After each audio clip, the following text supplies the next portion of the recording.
এই যে নিষিদ্ধ ঘোষিত সংগঠন যারা এখন পর্যন্ত তারা এই যে খুন করেছে, গুম করেছে, এই আমাদের ভাই বোনদের উপর হত্যাযজ্ঞ চালিয়েছে, গণহত্যা চালিয়েছে, তারা এখন পর্যন্ত অনুতপ্ত না।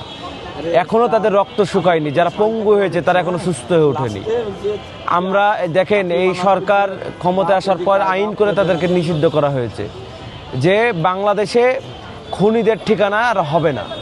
তাই বাংলাদেশ সরকার, বিএনপি সরকার পরিচালনার দায়িত্ব পেয়েছে, তা যে আওয়ামী লীগ যাতে নৈরাজ্য না করতে পারে, জনগণের জানমালের যেন নিরাপত্তা নিশ্চিত হয়, সেজন্য সরকার কাজ করে যাচ্ছে। আর বাংলাদেশ জাতীয়তাবাদী ছাত্রদল এই পাহারা প্রত্যেকটা মোড়ে মোড়ে, মহল্লায়, ক্যাম্পাসে পাহারা বসিয়েছে, যাতে করে কোনো ফ্যাসিবাদের যারা দোসর এবং ফ্যাসিবাদ যারা সংগঠিত হয়ে খুন করেছে, গুম করেছে, তারা যেন এই রাজপথে মিছিল না করতে পারে, সেজন্য পদক্ষেপ গ্রহণ করেছে। আরেকটা বিষয় হচ্ছে, আপনারা খেয়াল করে দেখবেন যে তারা মিছিল করছে রাতের অন্ধকারে, একদিন মিছিল করছে পরের দিন।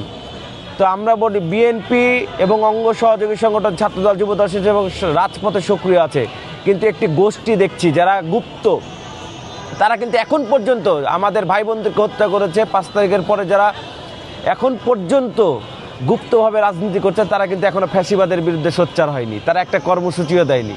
আমাদের কেন্দ্র থেকে তৃণমূল পর্যন্ত আমাদের নির্দেশনা রয়েছে যে নিষিদ্ধ ঘোষিত জঙ্গি সংগঠন আওয়ামী লীগ যাতে রাজপথে তারা জনগণের জানমাল নিরাপত্তা যেন বিঘ্নিত না ঘটাতে পারে, সেজন্য সজাগ থাকার জন্য আমাদের নির্দেশনা, আমরা সেজন্য অবস্থান করছি।